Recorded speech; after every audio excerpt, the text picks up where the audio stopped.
This is my YouTube blog on me coming to Vegas to see Snowman. Yo, this is so like monumental for me, bro.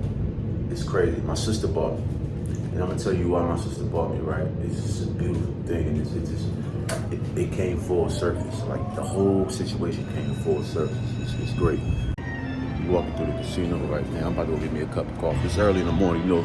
Just because the location changed, don't mean that the routine did. It did. You see what I'm saying? I'm still rocking. Still getting up early, still offering salah. Still getting my morning routine. But I'll tell y'all why it's so significant.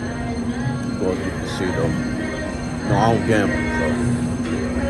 But yeah, man. About to go get me a cup of coffee and hit the gym. But I'm gonna tell y'all, man, you know, this gonna be a dope YouTube vlog for my sister. I don't know if y'all can hear me that good, but we gonna get all that together. So we got a spot right on the strip, Las Vegas Boulevard. Dope spot, man. It's around everything. Ferris wheel, this sphere over there. I saw that yesterday. But In-N-Out Burger, right there. But I'm about to meet. They got a Starbucks over there. Go to Sphere right there. See it behind me. It's closer than it look, honestly. Got a Starbucks over there. I don't know if it's a Dunkin' Donuts. It's a coffee. It's a cafe inside the hotel, but the coffee ain't all that. The lady told me straight up, and it's $8. The coffee $8, it better knock my socks off. But the lady herself told me it wasn't all that. So I'm about to go over here. 7-Eleven. 7-Eleven always got. What's up? Listen, this is my top list of coffee. Coffee in my home, that's the best coffee to me. Coffee I make, second best to me is Wawa. The third best is 7-Eleven. The fourth is Dunkin'. Fifth is probably an intimate little regular coffee spot somewhere, anywhere, you know, a Spanish spot or something like that. Starbucks is almost like the low of the low for me. For me, I love coffee, man. I don't drink 100 cups of coffee a day. I only drink 1 cup. But I do consider myself somewhat of a coffee connoisseur. You feel what I'm saying? So I know where to get the good coffee at, man. I got the best coffee, if you ask me. You see what I'm saying? Yeah, man. About to get this coffee. I'm gonna get it together, make my coffee. Then we'll get back into the den. Once I drink my coffee, need some water, fuel up. Hit the gym, get a workout in, and I'm gonna continue on. Damn, that sphere looks so dope, yo. Shit, can't say it that good, but yo, it's crazy. But yeah, yo, man, my sister bringing me to see Jeezy, bro. I'm on a high, bro. It ain't even like it's the whole situation as a whole, and I'm gonna break all that down to y'all later. I promise. Like I'm gonna break all that down to y'all later, and I promise I'm gonna drop this YouTube, man. Because it's so it's so significant to my life, her life, our life. Like first and foremost, me and my sister been like this since we was young, man. We only like 1 year and 4 months apart, something like that. We always called each other twins. I mean, she a little younger than me, but man, I love my sister, man. I look at my sister now since my mom passed. I honestly always took care of my family. Right? Even when I was hustling in the streets, grinding, like a lot of people did it for the notoriety, right? Like the fame, validation from the streets. They did it for the sneakers, clothes now, cars and jewelry, all that come with it, right? But for me, I'm gonna be 100% honest, and I hustled. I didn't have to hustle, be honest. Bro, I didn't have to hustle to, like, I ain't have holes in my sneakers and stuff like that. Yeah, we had, you know, we went to a point where everybody went through a point in life. If you black and you from the ghetto in the city, times is rough. You know, that's just how it was for us, right? However, like I'm blessed to say, like I ain't go to school with holes in my sneakers like that. It was just a blessing. We had a tight knit family, you know. We had my grandma, grandpops. They was together. They was married. And my uncles, had my aunts.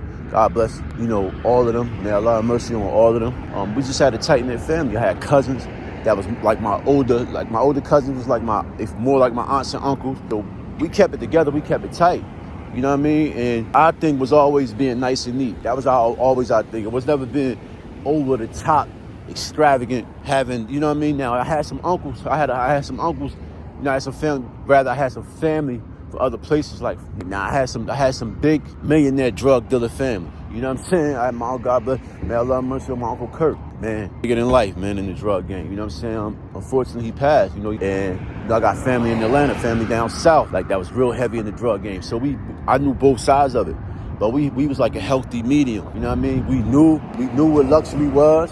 We hit, you know what I mean? Because we had the privilege to be next to it and get around and be around it. But we also knew how to be, you know, equipped and humble. We knew, you know what I mean? We weren't piss poor, but we weren't rich. You know what I'm saying? But we had access to both, if that makes sense. But back to what I was saying, making my point, I always hustled. My hustle was to take care of my family. I always took pride in whenever my mom called me for something, she can get it, whatever she needed. And that's what I wanted to be. I just wanted to be the son on deck. I called my son, like, you know what I'm saying? I called my son, my mom, my dad, they wasn't together. Like they broke up after a while, you know what I mean? So I'm from a single parent home. But, you know, once I got of age and my mom knew what it was, I left, you know, I ain't gonna say I left. My mom kicked me out when I was like still in high school. Because I was gifted and talented my whole life. Through school, I was gifted and talented, certified. And once I got to high school, I'm gonna say I started cutting up a little bit, right? What I started doing was I started acting out in high school and my grades slipped, and my mom had kicked me out, so I went to stay with my grandma, and she found that I was staying with my grandma, and she was like, you gotta get out of here too. So now I'm like, oh, I'm really in the street. Like, you know what I'm saying? So I'm like, I ain't about to be in the street, whatever. I was already dibbling, dabbling, hustling, selling a little weed here and there. So like, man, I'm out on my own. I gotta step it up. So what happened with me? And I stepped it up fast. I'm talking about fast. I'm talking about a couple days, damn, it seemed like. You know what I'm saying? Got the money up when I got my own apartment. And I've been on my own ever since, man, as a teenager. So I always wanted to be the son, the brother, the grandson. I wanted, basically, for lack of a better term, I wanted to be like my Uncle Kurt. You know what I mean? And that's what it was. That's, you know, and it wasn't about no notoriety. It wasn't about minks and haters and jewelry and foreign cars. It wasn't about that for real. It's about me just, because I saw him, regardless, he had all that, but he took care of the family, you know what I mean? Like back when we was little, young, we used to celebrate the holidays, Christmas. He'd take on Christmas, around Christmas time, around the 23rd, and around, like on the 23rd, he'd take every female in our family to New York. Every single one of them. Take them all to New York, buy them what they want. I'm talking about any and everything they want to take them to eat, like a whole day experience. Yeah, I'm at 7-Eleven, maybe. But yeah, take them, buy them anything they want. New York, spend a whole day up New York. Bring them back. They had trash bags full of toys and gifts or whatever. And then the next day he'd take every male, from the youngest to the oldest. Same thing. New York. We in New York all day. We'll go to a steakhouse. We'll get what we want, all that. You're about to go make me this, what's up, Chan? It's called. But yeah, he'd do the same with every male. Like, so, man, he was larger than life. Yeah, they must still a lot in here, boy. Damn, coffee, man. I meant the cashier come over here looking at me like I'm about to steal. Like, you see everything, this is wide open. He come over here like I'm about to steal something, standing behind me. Nigga, I don't steal. Definitely ain't about to sell no cup. I think not. But look, yesterday I made him get my change back, so I think he feel a way about that. Nigga, I don't care. Get my money. And the damn pen with card, not cash.